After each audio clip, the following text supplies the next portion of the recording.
യജൂജ് മഅജൂജ് എന്ന് പറയും. അങ്ങനത്തെ ഒരു ജനത ഉണ്ട്. ആ ജനത യൂറോപ്യൻസ് ആണ്. അവർ ലോകത്ത് അവസാന കാലഘട്ടത്തിൽ ഒരുപാട് വിപ്ലവങ്ങൾ ഉണ്ടാക്കും. പക്ഷെ ആ വിപ്ലവങ്ങൾക്കൊന്നും തഖ്വയുടെ അടിസ്ഥാനം ഉണ്ടാവില്ല, പടച്ചോനെ പേടി ഉണ്ടാവില്ല. അവരുടെ സ്വാധീനമാണ് ലോകത്ത് ഏറ്റവും വലിയ തകർച്ച ഉണ്ടാവുക. അവരിൽ നിന്നാണ് ഖിയാമത്ത് നാൾ ഉണ്ടാവുക. അള്ളാഹു തആല കാത്ത് രക്ഷിക്കട്ടെ. നൂഹ് നബിക്ക് 3 മക്കളുണ്ടായിരുന്നു. പ്രളയത്തിന് ശേഷം ആ 3 മക്കളാണ് ലോകത്ത് സിവിലൈസേഷൻസ് അഡ്വാൻസ് ചെയ്തിട്ടുള്ളത്. അതിൽ ഒന്ന് സാമാണ്. സാമിൽ നിന്ന് മധ്യേഷ്യയിലും മറ്റും ഇന്ന് നമ്മൾ കാണുന്ന വെളുത്ത വർഗം സാമിൽ നിന്നുണ്ടായി. ആഫ്രിക്കയിലും മറ്റുമൊക്കെ കാണുന്ന കറുത്ത വർഗം ഹാമിൽ നിന്നുണ്ടായി. 3ാമത്തെ മകൻ യാഫസ് മധ്യധരണിയായും കടന്ന് യാത്ര പോയി, അഥവാ മെഡിറ്ററേനിയൻ സമുദ്രം. അദ്ദേഹത്തിനുണ്ടായ മക്കളാണ് 2 മക്കളുണ്ടായി. ഒന്ന് യജൂജ്, ഒന്ന് മഅജൂജ്. അവർ മെഡിറ്ററേനിയൻ സമുദ്രത്തിൻ്റെ അപ്പുറത്താണ് താമസം ഉറപ്പിച്ചത്. അതിൽ നിന്നുണ്ടായ വളർന്നുണ്ടായ വർഗമാണ് യജൂജ് മഅജൂജ്. അതാണ് യൂറോപ്യൻസ്. ഒരു ഇംഗ്ലീഷിൻ്റെ അക്ഷരം അറിയാത്ത ആളുകളാണ് അലക്സാണ്ട്രിയ മുതൽ യൂറോപ്പിൻ്റെ സൈപ്രസ് വരെ കുടിനാട്ടിയത്. അസ്ഹാബ് മുഹമ്മദ് സ്വല്ലല്ലാഹു അലൈഹി വസല്ലം. ആകാശഭൂമിക്കടയിൽ നിങ്ങൾ കണ്ട അത്ഭുതം എന്താണെന്ന് ചോദിച്ചാൽ, ഞാൻ പല അത്ഭുതങ്ങളും അള്ളാഹുവിൻ്റെ സഹായത്താൽ കണ്ടിട്ടുണ്ട്. ചൈനയിലെ വൻമതിൽ കണ്ടിട്ടുണ്ട്, താജ്മഹൽ കണ്ടിട്ടുണ്ട്, പലതും റബ്ബിൻ്റെ സഹായത്താൽ. ലോകാത്ഭുതങ്ങൾ പലതും കണ്ടിട്ടുണ്ട് റബ്ബിൻ്റെ സഹായത്താൽ. എന്നാൽ പെട്രാപട്ടണം കണ്ടിട്ടുണ്ട്. എന്നാൽ ഞാൻ നിങ്ങൾ അറിഞ്ഞിടത്തോളം ലോകത്തെ ഏറ്റവും വലിയ അത്ഭുതം എന്തായിരുന്നു എന്ന് ചോദിച്ചാൽ, ഞാൻ മറുപടി പറയുക, അത് അസ്ഹാബ് മുഹമ്മദ് നബിയുടെ സ്വഹാബികളെ പോലെ ഒരു അത്ഭുതം ലോകം പ്രസവിച്ചിട്ടില്ല. ഇവർക്ക് എന്താണെന്നാൽ ഇവർക്ക് ലാറ്റിൻ്റെ ഭാഷ അറിയൂല, ഇവർക്ക് ഇംഗ്ലീഷ് അറിയൂല, ഹിന്ദി അറിയൂല, ഒന്നും അറിയൂല. അവരിൽ ഏറിയ ആളുകളും ബർബറികളോടുകൂടെ ആടുമേച്ച് നടന്നവർ മാത്രമാണ്. പക്ഷേ ഏഷ്യയും ആഫ്രിക്കയും മാത്രമല്ല, യൂറോപ്പിൽ, ലോകത്തെവിടെ അന്ന് ഈ മാനവിക സിവിലൈസേഷൻ ഉണ്ടോ അവിടെയെല്ലാം അവർ കൊടി നാട്ടിയിട്ട് പോകുന്നു. അവിടെയെല്ലാം ഇസ്ലാമിക വിപ്ലവം ഉണ്ടാക്കി. അവർക്ക് ശേഷം വന്ന ചില ഭരണകൂടങ്ങൾ, ഇന്നത്തെ അമേരിക്കയുടെ ഒരു 100 ഇരട്ടി വലിപ്പമുള്ള ഇസ്ലാമിക ഭരണകൂടങ്ങൾ ഉണ്ടായിട്ടുണ്ട്. അതിൻ്റെ അടിസ്ഥാന കാരണം അസ്ഹാബ് റസൂലുള്ളാഹി. അവർക്കൊന്നും അറിയൂലായിരുന്നു.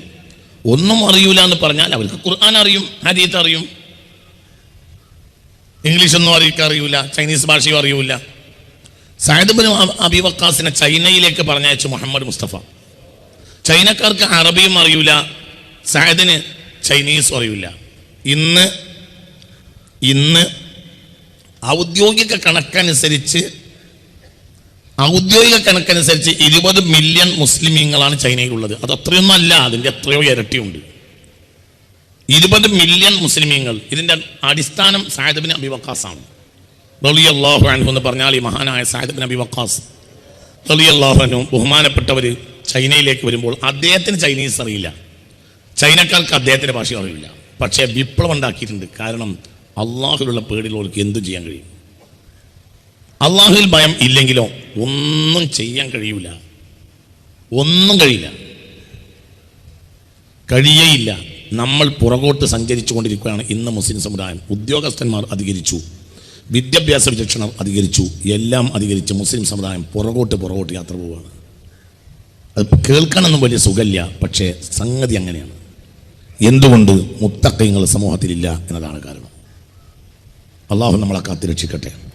അപ്പം നമ്മൾ ചെയ്യേണ്ട ഒരു കാര്യം എന്താണ്? അള്ളാഹുവിലുള്ള ഭയം സമൂഹത്തിലുണ്ടായാൽ സ്വാഭാവികമായി ആ സമൂഹത്തിൽ വളർച്ച ഉണ്ടാവും. ഞാനിനി ഒരു ഉദാഹരണത്തിലേക്ക് ഇറങ്ങി വരാം. നിങ്ങൾ ചിന്തിക്കുക, വളരെ ചിന്തിക്കണം. അല്ലാഹു സുബ്ഹാനഹു വ തആല ഏറ്റവും ബഹുമാനിച്ച ഒരു ദിവസമാണ് വെള്ളിയാഴ്ച. മുസ്ലിം സമുദായത്തിൻ്റെ വളർച്ചയുടെ അടിസ്ഥാനം വെള്ളിയാഴ്ചയാണ്, തകർച്ചയുടെ അടിസ്ഥാനം വെള്ളിയാഴ്ചയാണ്. യഹ്യയിൽ കാണാം, ബാബുൽ ജുമുഅയിൽ കാണാം. ഇമാം ഗസ്സാലിയാണ് യഹ്യയിൽ ഇത് വിശദീകരിക്കുന്നത്. ഇമാം ഗസ്സാലിയെ നിങ്ങൾക്കറിയാലോ, ലോകം കണ്ട 1000 കൊല്ലത്തിനുള്ളിൽ ഹിജ്റ 500-ലാണ് അവർ വഫാത്താവുന്നത്. 505 ഹിജ്റ 505-ലാണ് ഇമാം ഗസ്സാലി വഫാത്താവുന്നത് റളിയല്ലാഹു അൻഹു. 1000 കൊല്ലത്തിൽ, അതിനുശേഷം 1000-ഓളം കൊല്ലായി. എന്നിട്ട് ഇന്ന് വരെ ഈ 1000-ഓളം കൊല്ലത്തിൻ്റെ ഉള്ളിൽ ലോകത്ത് ഇങ്ങനെ ഒരു മുസ്ലിം സമുദായത്തിൽ ഇങ്ങനെ ഒരു ആൺകുട്ടി ഉണ്ടായിട്ടില്ല. അത്രയും വലിയ ആളാണ് ഇമാം ഗസ്സാലി. ബഹുമാനപ്പെട്ട ഒരു കാര്യങ്ങളെ വിശദീകരിച്ചിട്ട് പറയാണ് അവ്വലു ബിദ്അത്തിൻ ഫിൽ ഇസ്ലാമി തഖീറു ഇത്യാനിൽ ജുമുഅ. മുസ്ലിം ലോകത്തിന്റെ തകർച്ച ജുമുഅക്ക് വരാൻ ആളുകൾ നേരം വൈകിയത് മുതൽ ആരംഭിക്കുന്നു. നിങ്ങൾക്ക് പറഞ്ഞത് മനസ്സിലായോ? നിങ്ങൾ എന്തുണ്ടാക്കിയിട്ടും കാര്യമല്ല, ഒന്നും മുസ്ലിം സമുദായത്തിന് ഉപകരിക്കില്ല. മുസ്ലിം സമുദായത്തിന് ഉപകരിക്കണമെങ്കിൽ ഇതിപ്പോൾ ഒരു മൊബൈലാണ്. ഇത് മൊബൈലാണ്. ഇത് സാംസങ് കമ്പനി പുറത്തിറക്കിയ ഒരു മൊബൈലാണ്. ഞാനും സാദിഖ് അലി തങ്ങളും കൂടെ കഴിഞ്ഞ 2 മാസം മുമ്പ് ദുബായി പോയപ്പോൾ ഒരാൾ എനിക്കും തങ്ങൾക്ക് ഓരോ മൊബൈലാണ്. അതങ്ങനെ കിട്ടിയൊരു മൊബൈലാണ്. ഇത് തരുമ്പോൾ ഇതിൻ്റെ പാക്കിൻ്റെ ഉള്ളിൽ ഇതിൻ്റെ ഒരു കാറ്റലോഗ് കൂടി ഉണ്ടായിരുന്നു. എന്തിനാണ് ഈ കാറ്റലോഗ് എന്ന് ചോദിച്ചാൽ, ആ കാറ്റലോഗ് നോക്കിയിട്ടാണ് ഇതിൻ്റെ ഓപ്ഷൻസ് ഒക്കെ നമ്മൾ പ്രവർത്തിപ്പിക്കേണ്ടത്. എന്നാൽ പരമാവധി നമുക്കത് കൂടുതൽ കാലം, മനസ്സിലാവണില്ലേ പറഞ്ഞത്, ഉപയോഗിക്കാൻ കഴിയും. അതെങ്ങനെ ഉപയോഗിക്കണം, എவ்விதമായിരിക്കണം, എങ്ങനെ ആകരുത്, എങ്ങനെ ആവണം, എത്ര മണിക്കൂർ ചാർജിലിടണം, എത്ര മണിക്കൂർ ചാർജ് ഏറരുത് കുറയരുത്, ഇതൊന്നും തീരുമാനിക്കാനുള്ള അവകാശം എനിക്കില്ല. അതിൻ്റെ അവകാശം ഇതുണ്ടാക്കിയ കമ്പനിക്കാണ്. അങ്ങനെ തന്നെയല്ലേ? എന്താ മനുഷ്യന്മാർ, നിങ്ങളൊരു അന്തം വിട്ട് നോക്കുന്നതന്നെ. എനിക്കെന്തോ പറ്റിയോ പറയുന്നത് മനസ്സിലാവണില്ലേ? എൻ്റെ കൂടെ വരി. ഞാൻ അങ്ങനെ ഒരു എന്താ പറയുക, അങ്ങനെ ഒരു കൃത്യമായ സാഹിത്യ ഭംഗിയുള്ള പ്രഭാഷകനൊന്നുമല്ല. ഒരു ഏറനാടൻ ഗ്രാമീണൻ, ഭാഗ്യത്തിനോ ഭാഗ്യക്കേടിനോ പ്രസംഗകനായി എന്നേ ഉള്ളൂ. അതെങ്ങനെ ആയിന്ന് പോലും എനിക്കറിയൂല. നിങ്ങൾ വളരെ ചിന്തിക്കണം ഈ പറയുന്നത്. നിങ്ങൾ ചിന്തിക്കും, ഇത് ആ കാറ്റലോഗ് അനുസരിച്ച്, അതായത് പരമാവധി ലാസ്റ്റ് ചെയ്യാനും പരമാവധി അതിൻ്റെ ഗുണം ഇതിൻ്റെ ഉപഭോക്താവിന് കിട്ടാനും വേണ്ടിയാണ് ഈ കാറ്റലോഗിൽ ഈ നിയമങ്ങളൊക്കെ വെക്കുന്നത്. എങ്കിൽ ഈ കാണുന്ന മെഷീൻ്റെ സംവിധായകൻ അള്ളാഹുവാണ്. ആ അള്ളാഹു ഇതിനെ പ്രവർത്തിപ്പിക്കാൻ വേണ്ടി ഇറക്കി തന്ന കാറ്റലോഗാണ് ദീനുൽ ഇസ്ലാം. നിങ്ങൾക്ക് പറഞ്ഞത് മനസ്സിലായോ? കൂടുതൽ വർത്തമാനം പറയേണ്ട ആവശ്യമില്ല. കഴിഞ്ഞ് കൂടുതൽ വർത്തമാനം പറയേണ്ട ആവശ്യമില്ല. നിങ്ങൾ സാർത്ര ചിന്തിക്കും പോലെ ചിന്തിക്കണ്ട, ഫ്രോയിഡ് ചിന്തിക്കും പോലെയും ചിന്തിക്കണ്ട. അവരൊക്കെ പരാജയപ്പെട്ടു പോയ ജനതയാണ്. അവർ ആരാണെങ്കിലും, ആൽബർട്ട് ഐൻസ്റ്റീൻ ആണെങ്കിലും, അവരെയൊക്കെ ഖുർആൻ യജൂജ് മഅജൂജ് എന്ന് പറയും. അങ്ങനത്തെ ഒരു ജനത ഉണ്ട്. ആ ജനത യൂറോപ്യൻസ് ആണ്. അവർ ലോകത്ത് അവസാന കാലഘട്ടത്തിൽ ഒരുപാട് വിപ്ലവങ്ങൾ ഉണ്ടാക്കും. പക്ഷെ ആ വിപ്ലവങ്ങൾക്കൊന്നും തഖ്വയുടെ അടിസ്ഥാനം ഉണ്ടാവില്ല, പടച്ചോനെ പേടി ഉണ്ടാവില്ല. അവരുടെ സ്വാധീനമാണ് ലോകത്ത് ഏറ്റവും വലിയ തകർച്ച ഉണ്ടാവുക. അവരിൽ നിന്നാണ് ഖിയാമത്ത് നാൾ ഉണ്ടാവുക. അള്ളാഹു തആല കാത്തുരക്ഷിക്കട്ടെ. നൂഹ് നബിക്ക് 3 മക്കളുണ്ടായിരുന്നു. പ്രളയത്തിന് ശേഷം ആ 3 മക്കളാണ് ലോകത്ത് സിവിലൈസേഷൻസ് അഡ്വാൻസ് ചെയ്തിട്ടുള്ളത്. അതിൽ ഒന്ന് സാമാണ്. സാമിൽ നിന്ന് മധ്യേഷ്യയിലും മറ്റും ഇന്ന് നമ്മൾ കാണുന്ന വെളുത്ത വർഗം സാമിൽ നിന്നുണ്ടായി.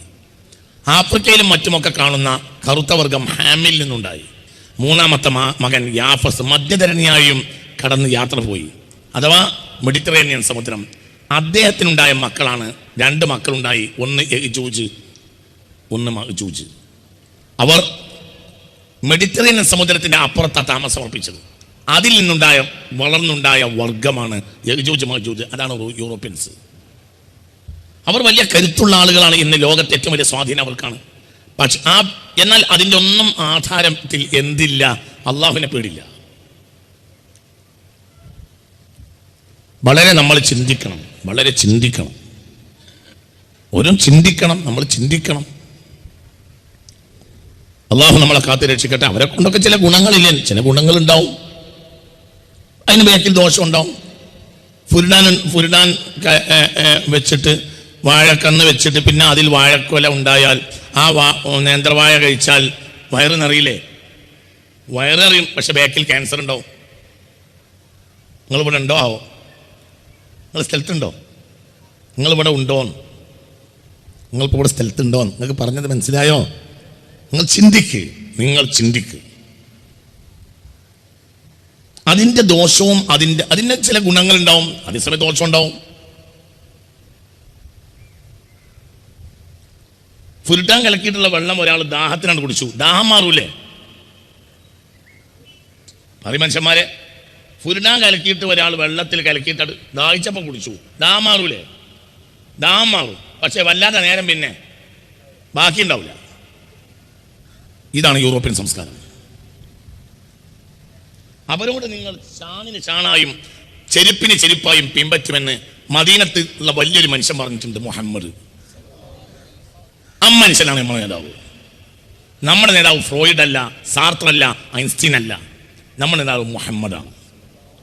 ആ മുഹമ്മദിന് അള്ളാഹ് ഇറക്കി കൊടുത്തതാണ് 6000 ചില്ലാനം ആയത്തുകൾ. അതാണ് നമ്മുടെ കാറ്റലോഗ്. അത് നമ്മൾ മനസ്സിലാക്കണം. നമുക്കിതൊന്നും ഉണ്ടായിരുന്നില്ല. അള്ളാഹുവിൽ ഭയം ഉണ്ടായിരുന്നു. അന്ന് നമ്മളെ പേടിക്കാത്ത ഒരാൾ ലോകത്തുണ്ടായിരുന്നില്ല. ഇന്ന് നമുക്ക് എല്ലാം ഉണ്ട്, പക്ഷെ നമുക്ക് ഒന്നുമില്ല. 4 മാപ്പിളാർ കൂടിയാൽ ഇന്ന് വേറുള്ളവർ നമ്മളെ എന്തെങ്കിലും ചെയ്യുമെന്നല്ലാത്തൊരു വർത്താനം ഇപ്പം പറയാറേ ഇല്ല. 4 മാപ്പിളാർ ഒരു തീന്മേശമ കൂടിയാൽ പോലും പറയുക നമ്മളല്ലാത്തവരുടെ വളർച്ചയും നമ്മുടെ പരാജയമാണ്. എന്തേ അങ്ങനെ തന്നെ അല്ലേ? എന്തേ അങ്ങനെ തന്നെ അല്ലേ? അതല്ലാതെ എന്താണ് മാപ്പിളാർക്ക് ഇപ്പോൾ പറയാനുള്ളത്?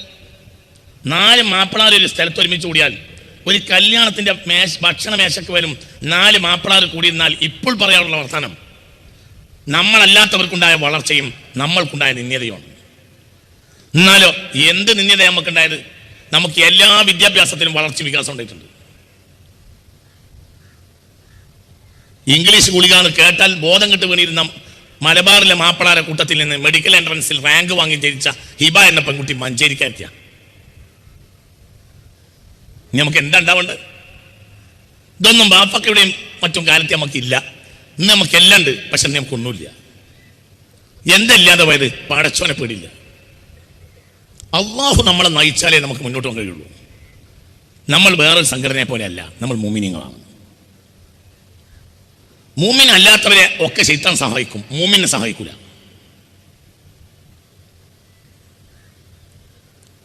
(2004) മാറാട് തല്ലുണ്ടായത്. ഇന്നും പള്ളി തുറന്നിട്ടില്ല. എത്ര കളക്ടർമാർ വന്നു, പള്ളി തുറന്നിട്ടില്ല. പൂർത്തിയായിട്ട് ഇന്നും തുറന്നിട്ടില്ല. കള്ള് ഷാപ്പിൽ രാവിലെ തല്ലുണ്ടായാൽ 10 മണിക്ക് പൂട്ടിയാൽ 4 മണിക്ക് മുമ്പ് തുറക്കും. നിങ്ങളിവിടെ ഉണ്ടോ? എൻ്റെ ഭാര്യ വീട്ടിലേക്ക് പോകുന്നതിൻ്റെ വഴിക്ക് ഒരു കള്ള് ഷാപ്പ് ഉണ്ടായിരുന്നു. അപ്പോൾ ഈ കള്ള് ഷാപ്പ് കഴിഞ്ഞ് പിന്നെ ലേശം കൂടി പോയാൽ ഭാര്യ വീടെത്തും. ആ ഏരിയയിൽ കുറച്ച് ലോക്കൽ ആളുകൾ താമസിക്കുന്ന ഒരു ഏരിയ, അവിടെ ഒരു കള്ള് ഷാപ്പും ചില ആളുകളുണ്ടായിരുന്നു. അപ്പോൾ ഞങ്ങൾക്ക് അതൊരു വലിയ വിഷമാണ്. അങ്ങനെ ഒരു ദിവസം ഈ കള്ള് ഷാപ്പിലൊരു കൊലപാതകം നടന്നു. അപ്പോൾ ഞാനും ഭാര്യ വീട്ടിലുണ്ട്. അപ്പോൾ അമ്മോശാക്ക എന്നോട് എന്ന് പറഞ്ഞു, അൽഹംദുലില്ലാ കള്ള് ഷാപ്പിൽ കൊലപാതകം നടന്ന് പോലീസ് വന്ന് പൂട്ടിന്ന് പറഞ്ഞു. അപ്പോൾ ഞാനും വിചാരിച്ചു അൽഹംദുലില്ലാ ആ മുസീബത്ത് ഇവിടുന്ന് പോയല്ലോ, അതിനി ഉണ്ടാവില്ലല്ലോ, അൽഹംദുലില്ലാ അത് പോയല്ലോ എന്ന് ഞാനും വിചാരിച്ചു. അങ്ങനെ സൽക്കാരമൊക്കെ കഴിഞ്ഞ് വൈകുന്നേരം ഞാൻ പോരുക. അപ്പം ഫുള്ള് ആളുകളെ വിളിച്ച് വലിയ റാഹത്തിലാണ്. 4 മണിക്ക് മുമ്പ് വന്ന് മാറാട് പള്ളിയിൽ ഒരു കൊലപാതകവും നടന്നിട്ടില്ല.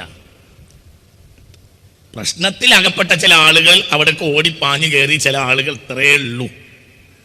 പള്ളിയിൽ നിന്ന് ഒന്നും നടന്നിട്ടില്ല എന്ന് പോലീസിനും അറിയാം, പട്ടാളത്തിനും അറിയാം, ജുഡീഷ്യറിക്കും അറിയാം, ഭരണകൂടത്തിനും അറിയാം, എല്ലാവർക്കും അറിയാം. പക്ഷെ പള്ളി തുറന്നിട്ടില്ല.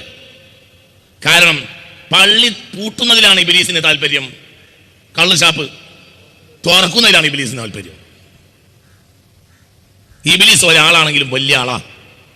1,24,000 മെമ്പർമാർ പണിയെടുത്തിട്ടും കൂടുതൽ മെമ്പർമാരെ ഇബ്ലീസിനെ കിട്ടിയത് ഒപ്പം ഒറ്റക്കാണ്.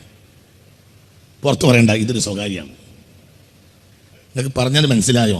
ആദ്യം നമ്മൾ കാര്യം മനസ്സിലാക്കണം. സ്വർഗത്തിലേക്ക് വിളിക്കാൻ വന്ന ഒരു 1,24,000. എന്നിട്ട് അവർ ഖലീലമ്മ ഖലീലമ്മ ഖലീലമ്മ തഷ്കുറൂൻ ഖലീലമ്മ തഷ്കുറൂൻ അള്ളാഹ് പറഞ്ഞത് കേൾക്കുന്നത് ഖലീലമ്മ. ഖലീലൻ എന്ന വാക്കിനേക്കാൾ സൂപ്പർലെറ്റീവാണ് ഖലീലമ്മ. ഖലീലൻ കുറച്ച്, ഖലീലമ്മ വളരെ കുറച്ച്. ഖലീലമ്മ തഷ്കുറൂൻ. 1,24,000 സെലക്റ്റഡ് മെമ്പേഴ്സ്. അവർക്ക് രാവും പകലും വഴി, മറ്റേ ചങ്ങാതിക്ക് ഒന്നുമില്ല, വഴിയുമില്ല, പട്ടാളമില്ല, മലക്കുകളുമില്ല, ഒന്നുമില്ല.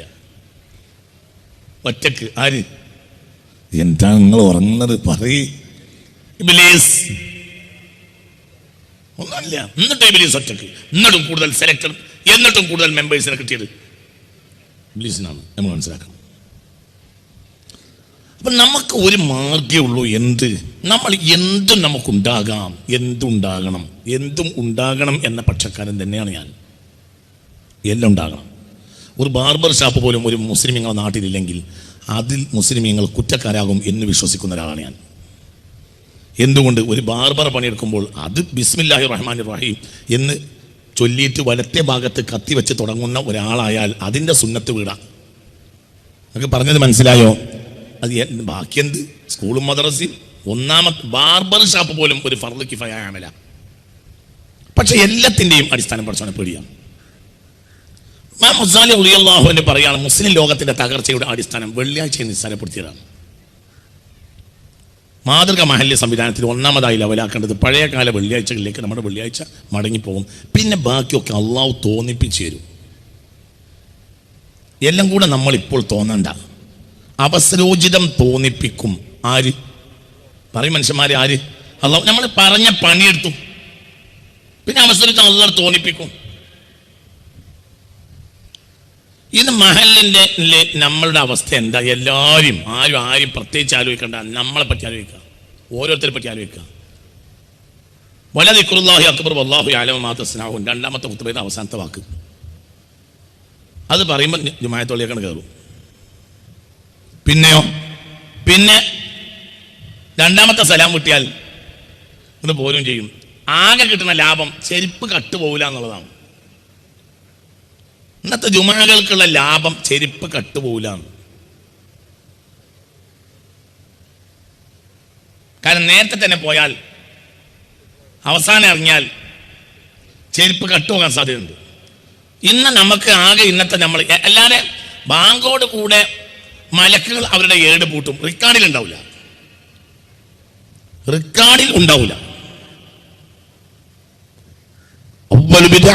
ഇസ്ലാം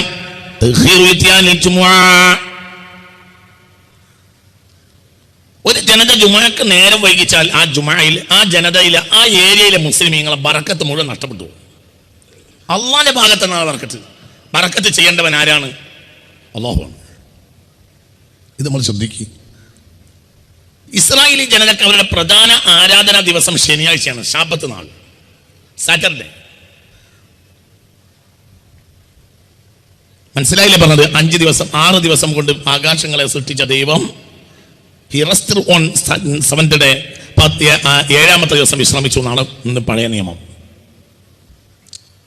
അതുകൊണ്ട് അവർ ശാബത്ത് നാളിൽ എന്ത് ചെയ്യും? പ്രധാന ആരാധന അങ്ങനെയാണ്. അതാണ് ജൂത വിശ്വാസം. ഒരു കുഫ്റാണ് അവരുടെ വിശ്വാസം, അങ്ങനെയാണ്. അപ്പോൾ നമ്മൾ ചിന്തിക്കുക, ഈ ശനിയാഴ്ച, പക്ഷെ ആ ശനിയാഴ്ചകളിൽ അല്ലാഹു സുബ്ഹാനഹു വ തആല അവർക്ക് എന്ത് ചെയ്തു? അവർക്ക് തൊഴിൽ ഹറാമാക്കി. ഒരു പണിയെടുക്കാൻ പാടില്ല. ശനിയാഴ്ച അവർക്ക് ഒരൊറ്റ പണിയുള്ളൂ. എന്ത്? ആരാധനാലയങ്ങളിൽ പൊതു ആരാധനയിൽ പങ്കെടുക്കുക. നമുക്ക് തൊഴിൽ ചെയ്യുന്നത് ഹറാം ഒന്നുമല്ല. പക്ഷേ എത്ര നേരത്തെ ജുമാക്ക് പോകുന്നോ അത്രയും ഇലാഹിന്റെ പൊരുത്തം ആ വ്യക്തിയിലും ആ സൊസൈറ്റിയിലും ഉണ്ടാവും. എനിക്ക് ഓർമ്മ വെച്ച കാലം മുതലേ എൻ്റെ നാട്ടിലെ അവസ്ഥ എന്താണെന്ന് പറഞ്ഞാൽ പീടിക തുറക്കൂല. എൻ്റെ നാട്ടിലെ അവസ്ഥ പീടിക തുറക്കൂല. ചായപ്പീടിക മാത്രം ഒരു 9 മണി വരെ തുറക്കും. പലചരക്ക് കടകളൊന്നും തുറക്കൂല, മറ്റൊന്നും തുറക്കൂല. എന്ന് വെള്ളിയാഴ്ച സ്ഥാപനങ്ങളൊക്കെ തുറക്കാം. പിന്നെ അന്നക്കാലത്ത് പ്രധാനപ്പെട്ട ആൾക്കാലത്തെ ഒരു തൊഴിൽ ഒന്ന് ഈ ചെറിയ കച്ചവടം, പിന്നെ കൃഷിപ്പണി. കന്നിൻ്റെ പുറത്ത് നുകം വെക്കൂല. എന്ന് വെള്ളിയാഴ്ച യൗമുൽ ജുമുഅ യഫ്സഉഹു മൻ ഫിസ് സമാവാത്ത്. ഞങ്ങൾക്ക് അടിത്തറ പറഞ്ഞു തരികയാണ്. ഇവിടെ നിങ്ങൾക്ക് പോയാൽ രക്ഷപ്പെടും. വഴിയാണല്ലോ കാണിച്ചു തരുന്നത്. നിങ്ങൾക്ക് പറഞ്ഞത് മനസ്സിലായില്ലേ? പാളം തെറ്റിയാൽ വണ്ടിയെ പിടിച്ച് പാളത്തിലാക്കി കൊടുത്താൽ മതി. ഇനി അങ്ങനെ റോട്ടിൽ പോവാം. ഇപ്പോൾ നമ്മൾ പാളം തെറ്റി ഓടുന്ന വണ്ടിയാണ്, പാളത്തിൽ കയറണം. ഇതാണ് ഒന്നാമത്തെ വിഷയം. ഇത് എല്ലാ മഹല്ലുകളിലും ഇതൊന്നും മനുഷ്യനൊരു പ്രശ്നമേ ഇല്ല. പഴയകാല മുസ്ലിമീങ്ങളെ അവസ്ഥ എന്താണ്? പഴയകാല മുസ്ലിമീങ്ങളെ അവസ്ഥ, അവർ വെള്ളിയാഴ്ച ഇങ്ങനത്തെ കാര്യങ്ങളൊന്നും ഏർപ്പെടില്ല, ഒന്നും ഉണ്ടാവില്ല. ഏതുവരെ? ജുമുഅ വരെ. ജുമുഅ കഴിഞ്ഞാലോ ഒരു കച്ചവട സ്ഥാപനം തുടങ്ങാൻ ഏറ്റവും ബറക്കത്ത് എപ്പോഴാ? വെള്ളിയാഴ്ച ജുമുഅ കഴിയാൻ ഷട്ടറാണ് വെക്കുക. ഫൈദാ ഖുദിയത്തി സ്വലാത്തു ഫന്തശിറു ഫിൽ അർദി വബ്തഗു മിൻ ഫളില്ലാ. ജുമുഅ കഴിഞ്ഞാൽ പോയിക്കോളൂ, അള്ളാഹിന്റെ ഫളിന് വേണ്ടി തേടിക്കോളൂ, കിട്ടും. അള്ളാഹ് തന്നെ പറഞ്ഞാണ്. പിന്നെ കച്ചവടം തുടങ്ങിക്കോളൂ. മനസ്സിലായി പറഞ്ഞു. ഫൈദാ ഖുദിയത്തി സ്വലാത്തു ഫന്തശിറൂ ഫിൽ അർളി വബ്തഗൂ മിൻ ഫളിലില്ലാ. വെള്ളിയാഴ്ച ജുമാ ദിവസം അത് പ്രധാന മഹലിന്റെ കേന്ദ്രം പള്ളിയാണല്ലോ. പള്ളിയിലെ പ്രധാന ആരാധന എന്നാ പറയും മനുഷ്യന്മാരെ? എന്നാ? വെള്ളിയാഴ്ച. വെള്ളിയാഴ്ച എല്ലാവരും നേരത്തെ വരാൻ തുടങ്ങിയാൽ ആ മഹലിലുണ്ടാവും. എല്ലാവരും നേരത്തെ വരിക. നേരത്തെ വരുമ്പോൾ സ്വാഭാവികമായി അള്ളാഹു അവരിലേക്ക് ഇങ്ങനെ തോന്നിപ്പിക്കുമെന്നവൻ നമ്മളല്ല. ആരാണ്? അള്ളാഹു ആണ്. പിന്നെ എന്ത് തോന്നിപ്പിക്കുമെന്ന് പറയേണ്ട ആവശ്യമില്ല. അള്ളാഹു തോന്നിപ്പിക്കും. അള്ളാഹു തോന്നിപ്പിക്കും. ചിന്തിക്ക്. രാജ്യം ഭരിച്ച ഭരണാധികാരി തെമ്മാടിയായിരുന്നു. അയാള് കതിർക്കുലകളെ പശുക്കൾ തിന്നുന്നതായി സ്വപ്നം കണ്ടപ്പോൾ ഒന്നും മനസ്സിലായില്ല. പിന്നെ യൂസുഫിനോട് പറഞ്ഞു അലൈഹിസ്സലാം സ്വപ്ന വ്യാഖ്യാനത്തിന്. യൂസുഫ് വ്യാഖ്യാനം പറഞ്ഞു കൊടുത്തു അലൈഹിസ്സലാം. എന്താ വ്യാഖ്യാനം? 7 കതിർക്കുലകൾ 7 ക്ഷേമ വർഷങ്ങളുടെ ഉദാഹരണമാണ്. കതിർക്കുലകളെ 7 പശുക്കൾ തിന്നുന്നത് 7 ക്ഷാമവർഷങ്ങളുടെ പ്രതീകമാണ്. മൊത്തം ഇമ്പോർട്ടൻ്റ് ആയ 14 വർഷം വരാൻ പോകുന്നുണ്ട്. 7 വർഷം നല്ല കൃഷി ഉണ്ടാവും. പിന്നെ 7 വർഷം ഭൂമിയിലേക്ക് മഴയോട്ട് പെയ്യില്ല, ഭയങ്കര പ്രയാസം ഉണ്ടാവും. അപ്പോൾ ഈ കാലത്തെ കളപ്പുരകളിൽ ശേഖരിച്ചു കൂട്ടി അടുത്ത കാലത്ത് റേഷൻ ചെയ്യണം. ഈ സംവിധാനം ഉണ്ടാക്കണം. ഇതോടുകൂടെ വിയർത്തുപോയി ആര്? രാജാവ്. രാജാവിന് എന്താന്നൊരു നിശ്ചയമില്ല. രാജാവിനൊന്നും നിശ്ചയമില്ല. അപ്പോൾ യൂസുഫ് പറഞ്ഞു പേടിക്കണ്ട, അവസരോചിത എല്ലാ കാര്യം ഞാൻ ചെയ്തു തരാം. എന്നാ യൂസുഫ് എവിടെയെങ്കിലും പോയിട്ട് രാഷ്ട്രമീമാംസാ തത്വങ്ങൾ കേംബ്രിഡ്ജിൽ പോയി പഠിച്ചിട്ടുണ്ടോ? പറയും മനുഷ്യന്മാരെ, ഉണ്ടോ? പറയും മനുഷ്യന്മാരെ, ഉണ്ടോ? ലോകത്തെ എക്കണോമിക്കൽ വിദഗ്ധനാണോ യൂസുഫ്? അല്ല. പിന്നെ യൂസുഫ് ആരാ? അള്ളാന്റെ നിയമം അനുസരിച്ച് ജീവിക്കുന്ന ആളാ. അവസരോചിതം ആര് പറഞ്ഞു തരും? അല്ലാഹു. ഇതാണ് ഒന്നാമത്തെ പാഠം. നാട്ടിലെ എല്ലാവരും കുട്ടികൾക്ക് ഞാൻ പോകട്ടെ. കുട്ടികളെ സംബന്ധിച്ചിടത്തോളം സ്കൂളിലാണ്. ഇനി സ്കൂളിന്റെ അവസ്ഥ തന്നെ എന്താ? ഇന്നല്ലാഹ ലാ യുഗയ്യിറു മാ ബിഖൗമിൻ ഹത്താ യുഗയ്യിറു മാ ബിഅൻഫുസിഹിം. ഇതിനേക്കാൾ മുസ്ലിമുകൾ ന്യൂനപക്ഷമായ കാലഘട്ടത്തിൽ മദ്രസയെ അന്യസമുദായം ബഹുമാനിച്ചിട്ടുണ്ട്. ഇന്ന് മദ്രസയെ അന്യസമുദായം ബഹുമാനിക്കുന്നില്ല എന്ന് മാത്രമല്ല, ചില പ്രധാനപ്പെട്ട ആളുകൾ മദ്രസ ഇല്ലാതാക്കാൻ എങ്ങനെയുണ്ട് വഴി ആലോചിക്കുന്നൊരു കാലമാണിത്.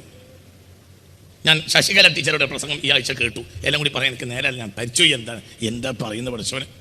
10 കൊല്ലം മുമ്പ് നമ്മുടെ നാട്ടിൽ ഇങ്ങനത്തെ ഒരു വാക്ക് പറഞ്ഞിട്ടെങ്കിൽ പിടിച്ച് ജയിലിടും. അതാണ് ഇപ്പം നിർഭയയായിട്ട് ശശികല ടീച്ചർ പറയുന്നത്. അപ്പൊ എന്തുകൊണ്ട് കഴിഞ്ഞു? നമ്മൾ നമ്മുടേതായ ചില കാര്യങ്ങളെ നമ്മൾ നിസ്സാരപ്പെടുത്തിയപ്പോൾ അവർ നിസ്സാരപ്പെടുത്തി. നിങ്ങൾ ചിന്തിക്കുക. 8-9 ക്ലാസ്സുകളിൽ ഞാനാണ് സ്കൂൾ ലീഡർ. എൻ്റെ നാട്ടിൽ 7, 8, 9 ക്ലാസ് ഞാനാണ് സ്കൂൾ ലീഡർ. 7, 8 പഠിക്കുന്ന കാലത്ത് മദ്രസയുണ്ട്, സ്കൂളും ഉണ്ട്, മദ്രസയുണ്ട്. മദ്രസയിലെ ഞങ്ങൾക്കൊരു മൂസ മുസ്ലിയാർ എന്നൊരു ഉസ്താദ് ഉണ്ടായിരുന്നു. അദ്ദേഹം 10 മണി പൂർത്തിയായി അടിച്ചാലേ മദ്രസകൾ ഇറങ്ങാൻ നമ്മൾക്കുള്ളൂ. 10 മണിക്ക് സ്കൂൾ തുടങ്ങും. മൂസ മുസ്ലിയാർക്ക് ഒരു എക്സ്ക്യൂസും ഇല്ല. അത് മൂപ്പർക്ക് ബെല്ലടിച്ചോന്ന് പറയുകയാണെങ്കിലുള്ള പ്രശ്നം ടം ടം ടം ടം എന്ന് പറഞ്ഞാൽ 10ാമത്തെ ടം എന്നും കൂടി കേട്ടാലേ ഇനി അടിച്ചോന്ന് അറിയുള്ളൂ. മനസ്സിലായില്ല? ഈ ഘടികാരം മണി അടിച്ചിട്ട് അവസാനത്തെ ടം കൂടിയാണ് കേട്ടാലേ ഇനി അടിച്ചോന്ന് അറിയാം. പിന്നെ സ്വലാത്തും ചൊല്ലി ദ്വായം കഴിഞ്ഞ് ഇറങ്ങുമ്പോഴത്തേന് നേരം പോയിക്കും. ഞാനാകട്ടെ സ്കൂൾ ലീഡറാണ്. അസംബ്ലിയിൽ പ്രതിജ്ഞ ചൊല്ലി കൊടുക്കേണ്ടത് ഞാനാ. പ്രധാനപ്പെട്ട വാർത്തകൾ വായിക്കേണ്ട ആളും ഞാനോ. മദ്രസയിലെ പ്രധാനപ്പെട്ട ആളും അതിൻ്റെ മുന്നിലുള്ള ആളും അതും ഒന്ന് വിദ്യാർത്ഥികളോട് ഒന്ന് ഞാൻ തന്നെ. നമ്മളിതിൻ്റെ ഇടയിൽ ചെറുത്താൻ്റെയും കടലിൻ്റെ ഇടയിൽ കുടുങ്ങാണ്. പക്ഷെ അതിൻ്റെ ഇടയിൽ കരുണാകരൻ മാഷ് എന്നൊരാളുണ്ടായിരുന്നു.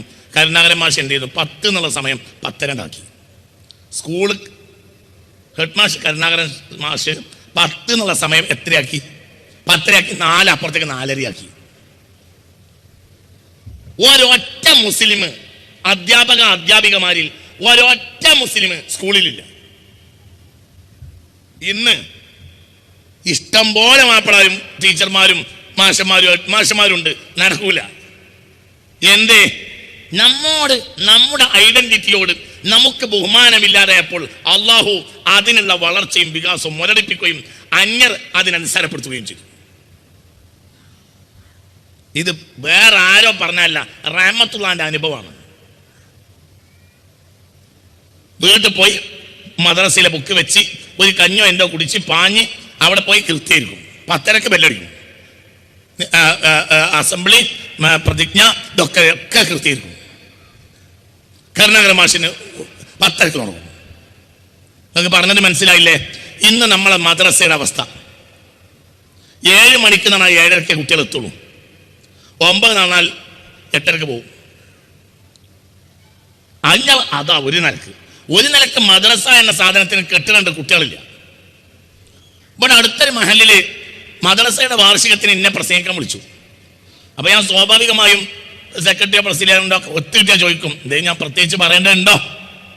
അപ്പൊ ഇവിടെ അടുത്ത് മഹലിന്റെ പേര് പറയല് റീബത്തായതുകൊണ്ട് ഞാൻ പറയുന്നില്ല, പറയൂല. ഇനി നിങ്ങളെ മഹലിനെ പറ്റി വേറെ എവിടെയും പറയും, നിങ്ങൾ വേദനവുണ്ട. അപ്പൊ പ്രസംഗം തുടങ്ങുന്നതിന് മുമ്പ് ഞാൻ മദ്രസ സെക്രട്ടറിയോട് ചോദിച്ചു, അല്ല പ്രത്യേകിച്ച് എന്തെങ്കിലും പറയേണ്ടതുണ്ടോ? അപ്പോൾ മൂപ്പര് പറഞ്ഞേ, മദ്രസയിലൊന്നും കുട്ടികളില്ല, നിങ്ങൾ നന്നായി എന്ന് പറയുന്നതാണ്. അപ്പൊ ഞാൻ സെക്രട്ടറിയോട് ചോദിച്ചു, അതിനെന്റെ സഹോദര, മദ്രസയിൽ കുട്ടികളില്ലാത്ത പെണ്ണുങ്ങൾ പ്രസവിക്കാത്തോണ്ടാവുമല്ലോ. നമ്മളെ പെണ്ണുങ്ങൾ നല്ലോണം പള്ളയുണ്ടായി പ്രസവിക്കട്ടെ എന്നൊരു യാസിനോട് ഞാൻ ദ്വാരക്കാം, അല്ലാതെ ജനങ്ങളോട് ചൂടായിട്ട് എന്താ കാര്യം എന്ന് ചോദിച്ചു. അപ്പൊ ഇവനെ സൈക്കിൾ വന്ന് വീണ ഒരു ചീറി പ്രസവമൊക്കെ നടക്കുന്നുണ്ട് എന്നാണ്. പിന്നെ കുട്ടികളെ എവിടെയെന്ന് വെച്ചു, കുട്ടികളൊക്കെ ഇംഗ്ലീഷ് മീഡിയത്തിൽ പോകുന്ന.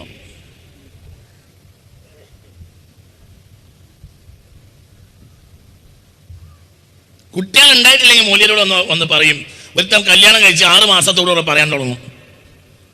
6 മാസം മുതലുള്ള ലിസ്റ്റിന്റെ കയ്യിലുണ്ട്. 6 മാസം ഇതുവരെയും നിങ്ങൾക്ക് വിശേഷമൊന്നുമില്ല, നിങ്ങൾ ദ്വാരക്കി ഉസ്താദെ. 1 കൊല്ലമായ പറയും, 2 കൊല്ലം, 9 കൊല്ലത്തിലെ ലിസ്റ്റ് വരെ എൻ്റെ അടുത്ത് ഇപ്പം ഉണ്ട്, നിങ്ങൾ ദ്വാരക്കി ആയിക്കോട്ടെ. ഇപ്പം ഇങ്ങനെ നാട്ടുകാർക്കൊന്നും എന്തെങ്കിലും പ്രയാസം ഉണ്ടായാൽ അതെല്ലാം ദ്വാ ചെയ്ത് പരിഹരിച്ചു കൊടുക്കുന്ന സാമൂഹിക ജീവിയാണല്ലോ ഇന്ന് ഈ മുസ്ലിം. അപ്പൊ ഈ മുസ്ലിം ഇതൊക്കെ പറഞ്ഞ് ഇയാൾക്കും ദ്വാരന്ന് എല്ലാവരും കൂടി ആമ്യം പറഞ്ഞാണ് കുട്ടി ഉണ്ടായി വെക്കുക. ഇങ്ങനെ കുട്ടി ഉണ്ടായി കഴിഞ്ഞാൽ പിന്നെ ഈ കുട്ടിയും മൂല്യം തമ്മിൽ ബന്ധമില്ല. ഇംഗ്ലീഷ് മീഡിയത്തിൽ ഒരു പീരീഡ് ഇത് പഠിപ്പിക്കും, അതുകൊണ്ട് ഖുർആൻ അറിയൂല. നിങ്ങൾ എഴുതി വെച്ചോളി, പള്ളി ഇവിടെ ഉണ്ടാവും, മദ്രസ ഇവിടെ ഉണ്ടാവും, ദീൻ ഇവിടെ ഉണ്ടാവില്ല. ദീൻ ഉണ്ടാണെങ്കിൽ ഖുർആൻ തിരിയണം. എന്ത് ഓത്ത് അർത്ഥം? പിന്നെ ഇഖ്റ, ഒന്നാമത്തെ കാര്യം അർത്ഥമല്ല, ഇഖ്റ. ഒന്നാമത്തെ കാര്യം ഇഖ്റ, ഓത്ത്. അതേ ആയത്തിൽ പിന്നെയും പറഞ്ഞു ഇഖ്റ വറബ്ബുക്കൽ അക്രം, 2 വട്ടം പറഞ്ഞു ഓത്ത്. ഏറ്റവും വലിയ മർമ്മം ഓത്താണ്. 2ാം ക്ലാസ്സിൽ കൂട്ടിയിട്ട് പഠിക്കാൻ തുടങ്ങുന്ന അന്ന് മുതൽ പഠിപ്പിക്കാൻ തുടങ്ങും ഖുർആൻ ഓത്ത്. 3ാം ക്ലാസ്സിലും പഠിക്കും, 4ാം ക്ലാസ്സിലും പഠിക്കും, 5ാം ക്ലാസ്സിലും പഠിക്കും, 6ാം ക്ലാസ്സിലും. 3/4 മണിക്കൂർ 1 മണിക്കൂർ പീരീഡ് എന്ത് ഓത്ത്. അത് 5ാം ക്ലാസ്സിലും ഓത്ത്, 6ാം ക്ലാസ്സിലും ഓത്ത്. മേശയുടെ ചുറ്റും മുസ്ലിം ഞങ്ങൾ അങ്ങനെ നിർത്തും. എന്നിട്ട് മൂപ്പര് ഇങ്ങനെ ബാക്കിലൂടെ നടക്കും. മുങ്കർ നക്കീറിനെ പേടിക്കും പോലെ പേടിയാ. കാരണം എവിടെയാണ് മഹ്റജ് തെറ്റിയ അടി എപ്പോഴാ വരിക എന്ന് പറയാൻ പറ്റില്ല. ഇന്നിപ്പോ ഖുർആൻ ഓടുമ്പോ ഓരോ അക്ഷരം ഇങ്ങനെ ഓതുന്ന സമയത്ത് എനിക്ക് തൊടന്റെ ബാക്ക് ഭാഗം വേദനിക്കുന്നുണ്ടോന്ന് തോന്നുന്നുണ്ട്. മനസ്സിലായില്ല? 35 കൊല്ലം മുമ്പ് മുസോലയുടെ കയ്യിൽ നിന്ന് പറയും മനുഷ്യന്മാരെ തല്ലിട്ടിയതാ, അത് ഇന്ന് പോയി. ഖുർആൻ ഓടാൻ കഴിയുന്ന ആളുകൾ മലബാറിൽ ഇല്ലാതെയാവുകയാണ്. അടിസ്ഥാന കാരണം ഇംഗ്ലീഷ് മീഡിയം. ഇത് വേണ്ടെന്നല്ല ഞാൻ പറയുന്നത്, നമുക്കൊരു ഐഡന്റിറ്റി ഉണ്ട്, അതും ഇല്ലാതെയായിട്ട് എവിടേക്കുള്ള പോക്കാണ് ഈ പോണത്. നമ്മൾ നമ്മുടെ അടിത്തറയെ നിസാരവൽക്കരിച്ചാൽ പിന്നെ അതിനിവിടെ മുന്നോട്ട് പോകാൻ കഴിയില്ല. അപ്പോൾ ഇത് വളരെ ഞങ്ങൾ ചിന്തിക്കണം നമ്മളെല്ലാവരും. അപ്പൊ പാഠം നമ്പർ 1, ഒന്നാമത് ബാക്കി അള്ളാഹു നിവർത്തിച്ചു തരും. അവസരോചിതമായ കാര്യങ്ങൾ അള്ളാഹു അറിയിച്ചു തരും. അള്ളാഹു തല തൗഫീഖ് തരട്ടെ. നിങ്ങളിത് നിങ്ങൾ ചെയ്യ്. 40 വയസ്സിന്റെ താഴെയുള്ളവര്, ഉസ്താദുമാരല്ലാത്തവര്, ഈ കഴിഞ്ഞ വെള്ളിയാഴ്ച അൽക്കഫ് ഓതിയ ആളുകൾ ഒന്ന് കൈപ്പൊക്കി നമ്മളെ മഹല്ലിൽ. ഉസ്താദുമാര് മുതഅല്ലിമീങ്ങൾ അല്ലാത്തവര് 40 വയസ്സിന്റെ താഴെ ഉള്ള ആളുകൾ, 40 വയസ്സിന്റെ താഴെയുള്ള ആളുകൾ മാത്രം. 40 അവരാണല്ലോ പുതിയ തലമുറ, അവരെ കയ്യിൽ ഏൽപ്പിച്ചിട്ടല്ലേ നമുക്ക് പോകാനുള്ളത്. 40 വയസ്സിന്റെ താഴെയുള്ള ആളുകൾ നിങ്ങളുടെ മഹല്ലിൽ കഴിഞ്ഞ ആഴ്ച അൽക്കഫ് ഓതിയവർ കൈപ്പൊക്കി. 40 വയസ്സിന്റെ താഴെയുള്ള ആളുകൾ. ഒരാളുണ്ട്, നിങ്ങൾക്ക് ക്ലാസ് അല്ല നല്ലത്, ചൂരൽ കൊണ്ട് അടിയാണ്, നന്നാവില്ല. അള്ളാഹുവിന്റെ നിയമത്തെ നിസ്സാരവൽക്കരിച്ചു. വെള്ളിയാഴ്ച നിസ്സാരവൽക്കരിച്ചു. നിങ്ങളൊന്നും വിചാരിച്ചാൽ എനിക്കൊരു കുന്തം വരാൻ പോണില്ല. നിങ്ങൾക്ക് ഇന്നെ അറിയാലോ, ഞാൻ പണ്ടേ ചൂടനാണ്, ഇപ്പോഴും ചൂടനാണ്. ചൂടിനൊന്നും വ്യത്യാസം വരില്ല. എനിക്കിത് അവസാനിച്ച് പോകണമെന്നൊന്നും എൻ്റെ മനസ്സിലില്ല. ഇപ്പോൾ നേര് പറയുക, എനിക്കിത് തൊഴിലുമല്ല. ഇനി അങ്ങനെ നിങ്ങൾ വിചാരിക്കണ്ട. ഞാൻ അല്ലാഹു സുബ്ഹാനഹു വ തആല നിഅമത്ത് തന്ന മൂല്യരാ. ഞാനൊരു ബാപ്പാനെയും പേടിച്ചതിന് മുന്നിൽ ഇരിക്കൂല. നമ്മൾ അള്ളാഹുവിന് അകന്നുപോയി. മൻ ഖറഅ സൂറത്തുൽ കൗഫ് യൗമൽ ജുമുഅ കാനത് ലഹു നൂറുൻ ബൈനൽ ജുമുഅതൈനി. അടുത്ത വെള്ളിയാഴ്ച കൊണ്ടിൽ ഓൻ മരിക്കുകയാണെങ്കിലും ഈമാൻ കിട്ടുമെന്ന് മുഹമ്മദ് മുസ്തഫ. ആരാണ് ഇത് പറയേണ്ടത്? മുഹമ്മദ് നബി അല്ലേ പറയേണ്ടത്? മുത്ത് മുഹമ്മദ് മുസ്തഫ. പരിശുദ്ധ കലാമ് നമ്മൾ എന്ത് ബന്ധമുള്ളത്? എന്ത് ബന്ധം? എന്താ ബന്ധം? പടിഞ്ഞാറിന്റെ പിന്നാലെ പോകണ്ട. ഗ്രേറ്റ് അലക്സാണ്ടർ സിഫിലിസ് പിടിച്ച് ചത്തത. മാസിഡോണിയയിലെ ഫിലിപ്പിന്റെ മകൻ 3-ാം നൂറ്റാണ്ടിൽ മാസിഡോണിയ എന്ന അഷ്ടാവട്ടത്തിലുള്ള ഒരു നാട്ടിൽ നിന്ന് ഇറങ്ങി വന്നു. ഫിലിപ്പ് മരിച്ചപ്പോൾ 17-ാമത്തെ വയസ്സിൽ രാജാവായി അലക്സാണ്ടർ. ഈ അലക്സാണ്ടറിന് അത്ര പെണ്ണുപിടിയാൻ ലോകത്തുണ്ടായിട്ടില്ല. അലക്സാണ്ടർ ചരിത്രം പഠിക്കും. അതാണ് പടിഞ്ഞാറൻ യൂറോപ്പ്. അവരുടെ സംസ്കാരം ഇസ്ലാമിക വിരുദ്ധാണ്. അവരെ പിൻപറ്റിയിട്ട് ഒരു സമുദായം നന്നാവില്ല. നമ്മൾ നമ്മളെ ഐഡന്റിറ്റിയിൽ മുന്നോട്ട് പോവുകയും നമ്മൾ എല്ലാ നല്ലതിനെയും സ്വീകരിക്കുകയും ചെയ്യുക.